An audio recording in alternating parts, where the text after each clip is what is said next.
My career in the entertainment industry has enabled me to work with a diverse range of talent. Through my years of experience, I've recognized two essential aspects. Industry professionals, whether famous stars or behind-the-scenes staff, have fascinating stories to tell.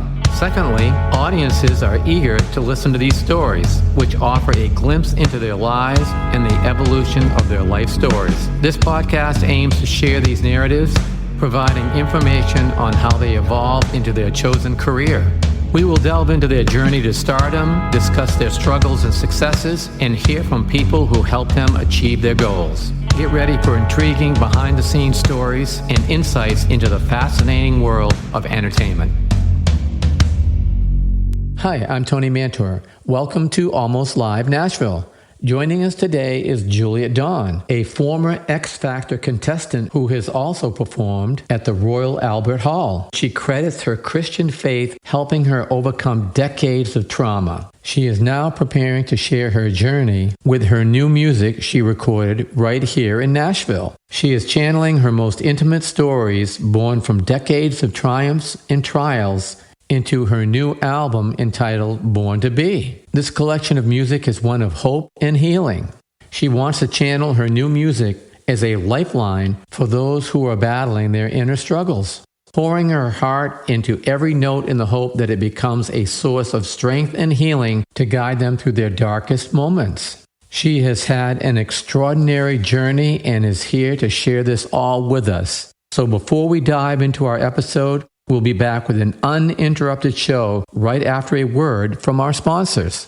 Thanks for joining us today. Yeah, thank you for inviting me. Thank you. Oh, it's my pleasure. If you would, give us a little information about yourself. Well, currently what I'm doing is multifaceted. I've been recording in Nashville at the Castle Recording Studio. So I've been recording with Billy Smiley. So I came in March and did an album, which actually produced an album and an EP. The EP's just been released, still actually waiting for the vinyl. And I've just been over there recording for Christmas, so that will be coming out soon as well. I'm also have written, should I say, a book, One Last Call, which is coming out. And then also trying to get on the road next year to take the album out. All of this endeavour comes on the back of like pretty much 35 years on and off of trauma. Well, mostly on, not off. Okay, let's dig into that a little bit. What kind of trauma are you talking about? So I had 10 years of abuse. You can't really cover that in a sentence because that's sort of like a book in its own right. But that is 10 years of my life that happened. I've had 4 miscarriages. I had twin boys, both died within 4 days of being born. And I was carrying them. I had a procedure which nearly killed me because the medical professional pulled out the probe too quickly that was separating them in the placenta. So we got air and water in my system. Smashed my head open with the garage door. I had a nervous breakdown. I had another pregnancy in which God did a miracle, but I had another nervous breakdown during that pregnancy because his bowel was growing out of the body. And it was a foregone conclusion as far as medics were concerned that would never, ever go back in and it was impossible and that the outcome could be terminal. God did a miracle and put that back in, but I had another breakdown during that pregnancy. Had poisonous spider bite, which nearly killed me. Electromagnetic poisoning, electric shock that sent my hair curly. I did just have straight hair. Wow, that's amazing. Oh my gosh, that's my life. And then, of course, what is kind of hidden, but is actually the worst thing to deal with is the physical aftermath on your body of the trauma. So when everything starts to present in every algia, fibromyalgia, trigeminal neuralgia, when your body is then bearing the weight of the soul, that's the worst thing. That in many ways worse than the actual life events you come through. You're in the flesh and you're trapped in it. Sure, that's very understandable. Now, how did you get through this? How did you get past some of these things? Because each one you brought up is a trauma within itself. Yeah, I know. It's not lost on me, the crazy nature of what God's allowed me to go through. And I think there's layers here in my wisdom of what, looking back, sustained me, notwithstanding, obviously, that I wouldn't have got through any of it without my faith. I had incredibly strong foundational years with Christian parents who were pastors, and that gave me a firm foundation, a strong identity in who I was and what I was meant to be doing with my life. That's great that you found a way through it. I was quite a high achiever at school, so I had the tenacity to believe that I was capable and destined of better things than crumpling under a pile of trauma. That's a great way of looking at it. So those were really strong foundational things that I definitely think set me up. Friends and family sustaining you when you're at the bottom of the pit and you need to just see some light. You need people holding your arms up, speaking words of encouragement and validation. I had prophetic words given me, which gave me hope and connected me directly to my destiny, not just my identity in God.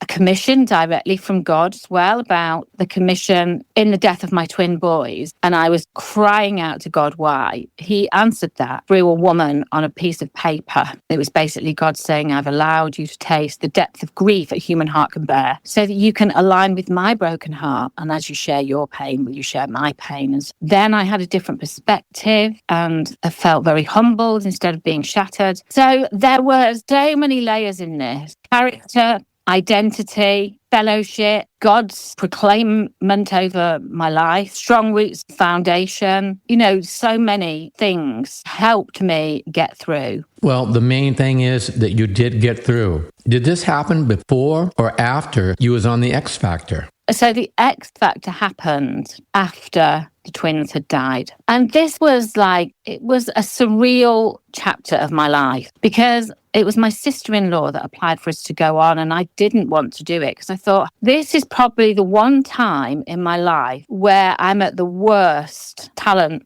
and the worst that, the effect on my gifting of the trauma was bound. Sure, that's totally understandable.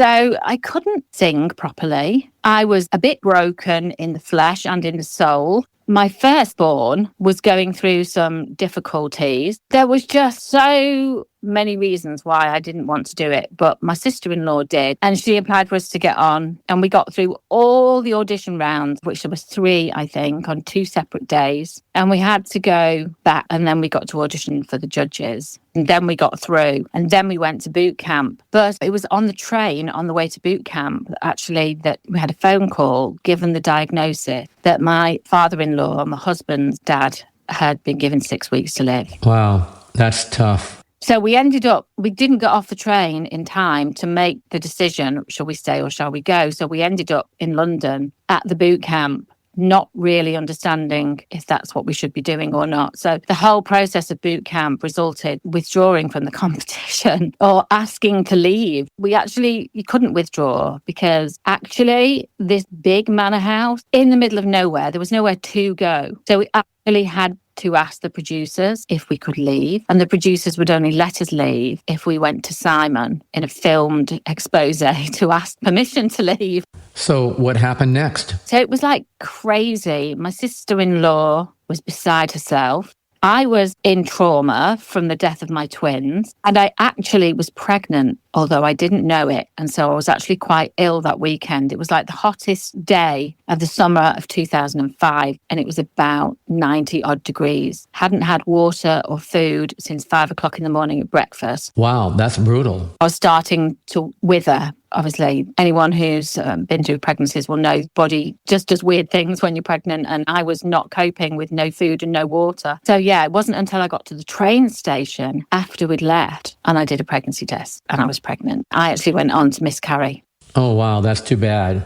How was Simon? Was he understanding and helpful with your situation, or did he just not understand?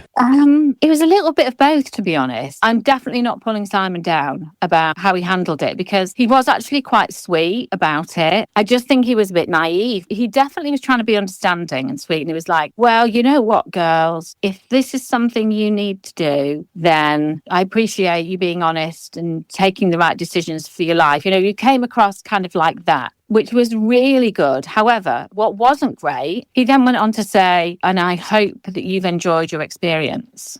What was your response to that? Well, the experience had been awful. bearing in mind, I didn't know and he didn't know that I was pregnant. It's still not great to leave anyone without food and drink, because we just got called into our audition with him at boot camp as the sandwiches were arriving at, say, 1:00. But we'd had nothing since 5 a.m. at the hotel when the coach left to get to our destination. So it's not great anyway to have no food and water for that amount of time. You're herded around like sheep, just like this. Producers, get in this food, do this. And so I just got on my soapbox. I just had to say it like it was. I just kind of thought, hold on a minute. I've really been through some tough times. So I feel like this gives me the authority and the right to be honest.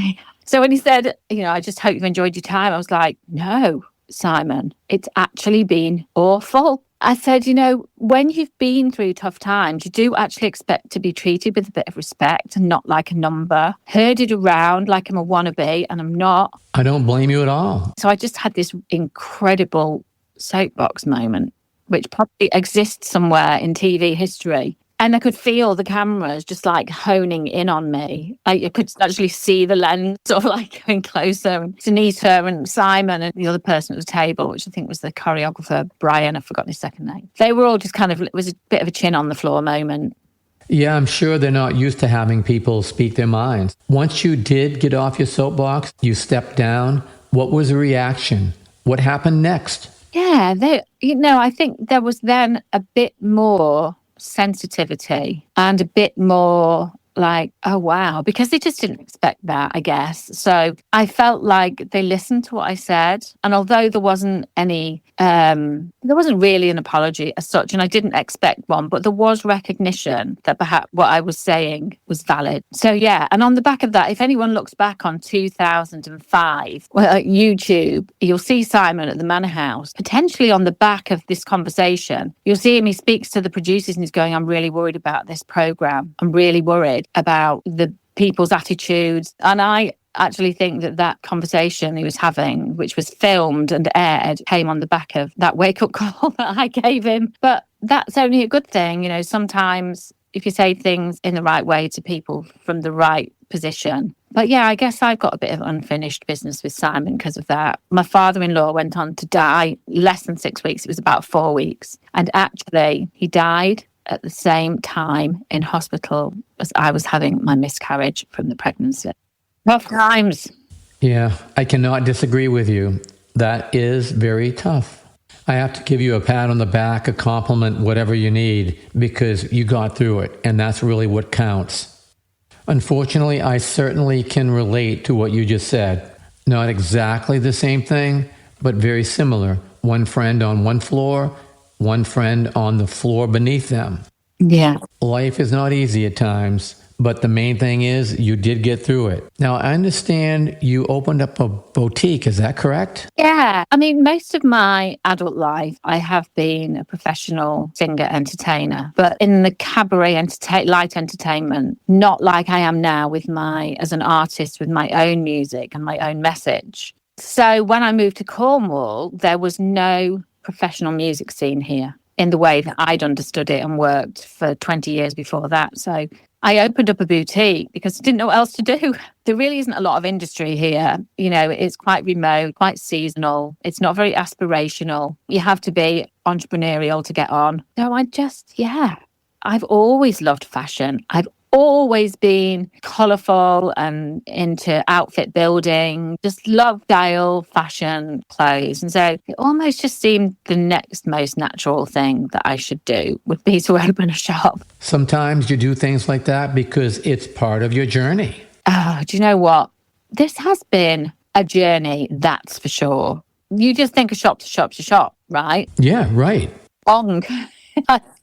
Oh my gosh, I had no education in business. My degree is in communication. So I didn't really know what I was doing. So I didn't understand that. Marketing, merchandising, margins, leases, legal. Like I have just, it was definitely a baptism of fire that I just thought, just open a shop, nice little thing to do, No. That whole journey, again, was fraught with incredible perils along the way. That is business. Now, what were some of the challenges you faced doing this? The woman that I very first went into business with when I opened the first shop, She was a struck-off solicitor, but I didn't know. Sued by the police. She'd taken a high-class act and she'd fraudulently amended statements. And the class act was dropped the day before it went to trial by this Chief Justice. And she didn't wait for the police to come. She fled the country. So she was in the broadsheet, but I, of course, didn't know. This had been like 10 years before I met her. But she always said to me she was a solicitor, but she wasn't. She was a struck-off solicitor that was kind of wanted by the police and that owed $375,000 of the no-win, no-fee money that was paid out. Wow, that's incredible. At least you got past it. This was the very first person, business-wise, that I encountered when I first moved to Cornwall. Yeah, so you can see like where this is heading. You know, her husband, who she incidentally tried to kill, came to find me when some of this came out. Actually, the MP from the town where this first shop was found out who she was because the police went to see him and he came to try to find me to tell me who she was. Didn't find me in the shop. When it all came out, the husband came to see me and said, oh, please don't think that you're safe, actually, because she's got a history of violence and mental illness. And, you know, she's put sugar in the diesel tank, his new girlfriend's car, and written the car off, but police forensics were on it. And, you know, this is some tale. It is. It's a great story. Did you keep the boutique and keep it open? Yeah, I have it. Can you believe it? Despite everything, I just carried on. I kind of took her out of the ownership. I let her walk away. I took on the responsibility and the challenge. And so I've had 4 shops in 4 different towns, in Cornwall, one of which where I currently am. But at one time, I had 3 shops in 3 different towns. And all this while having a nervous breakdown and PTSD. This is not only a tremendous journey, but it's a great story as well. Oh, you know, you just couldn't write it. You literally, if somebody made a film, my life, people would say, no, that's not real. That's too unbelievable. But this has literally been the story of my life. Just crazy circumstances, crazy situations. Yeah. With this story, my next question is, do you write your own material telling your life story? Well, the answer to that is now more than ever. Okay, good. The reason I ask that is because you have such a great story. Exactly. You need to tell your life experiences through music. Exactly. You are spot on. And, you know, and I will just caveat that with saying that the other outlet that I have for my story is through my poetry. Oh, that's awesome. Expand on that a little. I am a prolific poet, and now I'm just authoring my 2nd or 3rd book, depending on whether you count the first one or not. But so that is definitely an outlet for my story. Originally, when I first started singing, and that includes worship music, so worshipping in church and things, my mum wrote the music. My mum is not only a pastor, but she's also a composer. She's classically trained, and she was actually offered a writing deal when she was 19 before she got pregnant with my brother. But she never took that up. But she does have an incredible gift. So I guess when I was sort of caught up with bright lights and entertainment, shiny, get on the stage and be fabulous, you know, I wasn't so bothered about the writing then. So my mum used to write and I'd sing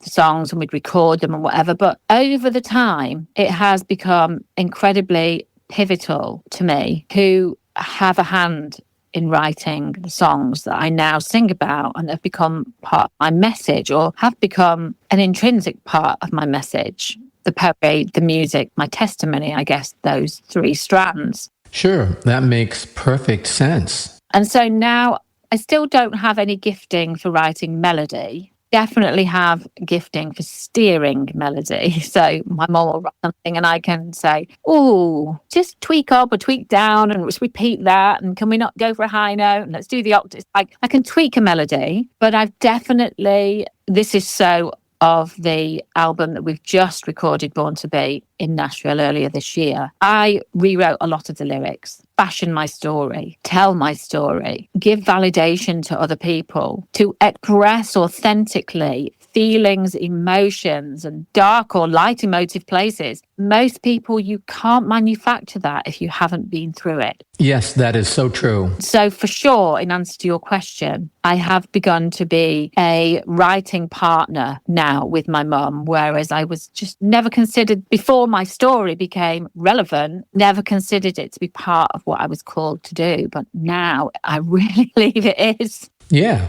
Now, you've had such an intensive journey. You had your peaks, your valleys, yet with all that, you've forged through and you continue to keep moving forward. How are you doing today? What's your mindset like? You're working on your music, new music, trying to take that to the next level. With all this going on now, what's your plans for the future? I think it's fair to say that I'm not thinking small. Everyone's yardstick is different, right? Yeah, absolutely. So I don't know if my big is someone else's small.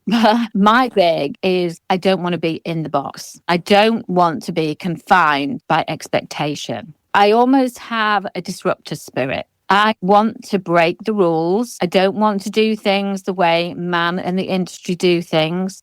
Here's a few of my goals. I definitely want to get on the road next year, touring or gigging the album. And I know that I can somehow recreate what I created as my younger self being on the cabaret circuit. I think it's a weird thing that maybe Nashville doesn't understand, but you might tell me differently, that because there isn't really cabaret as such in Nashville, I think strong emphasis on music, and be that whether it's your vocal skill or your writing skill or your story or your flair or your whatever. My background, someone who doesn't play an instrument, was to be entertaining just by measure of who I am on stage, and partly presentation and dancing and unusual body movements and suspense in the song presentation, just like the skill that I don't see a lot of in Nashville. Not because people couldn't be skilled at it, but because it isn't what Nashville's about. So I feel like I'm uniquely placed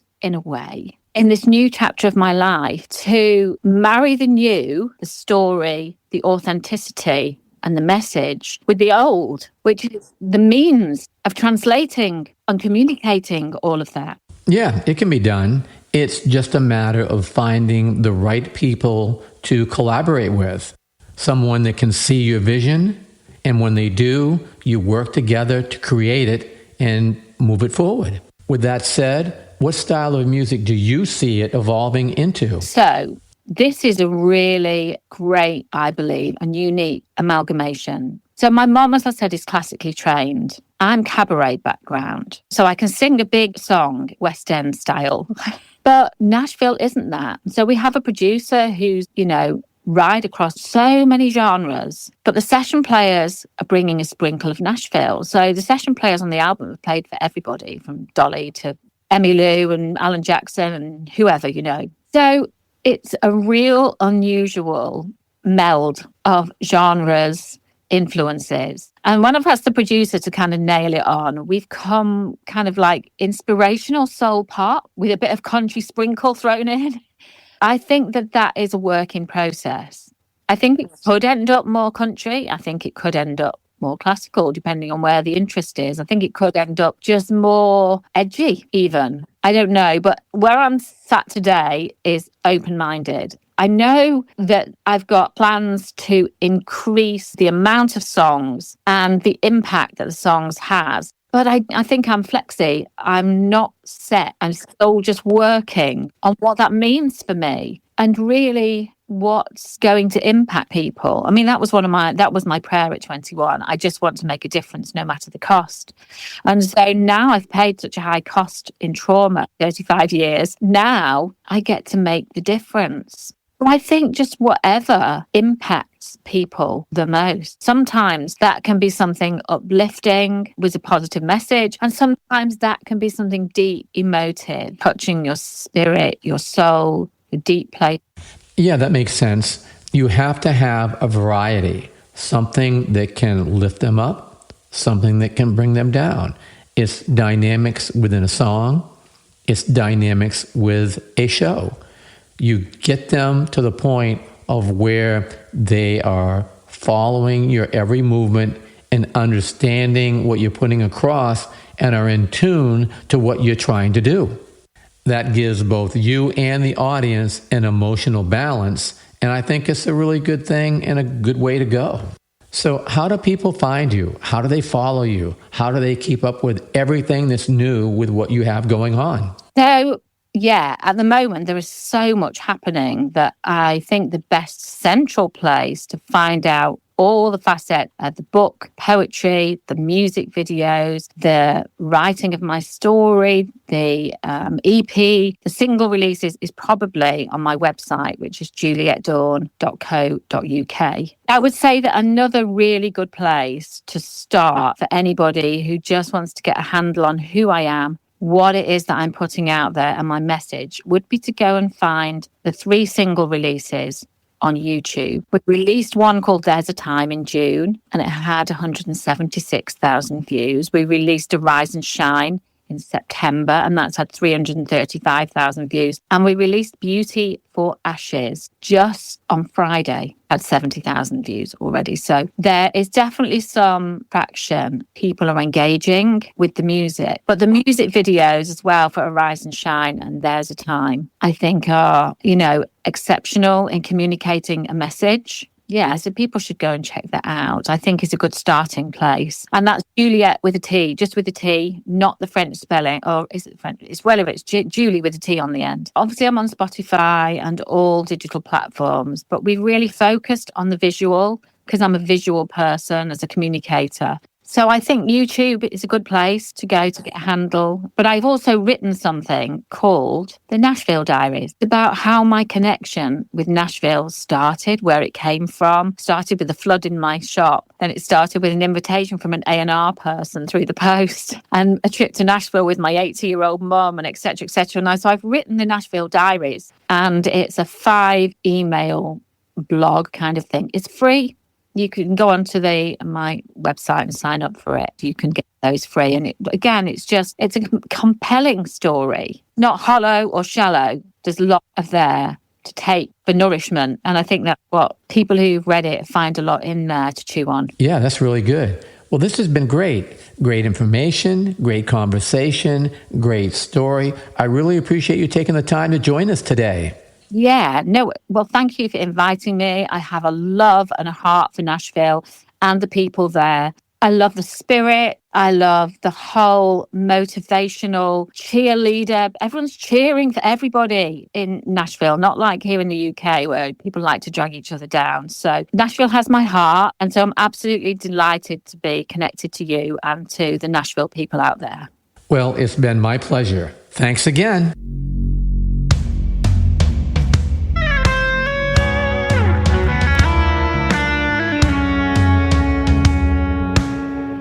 Thanks for joining us today. We hope you enjoyed the show. This has been a Tony Mantor production. For more information, contact media@plateaumusic.com.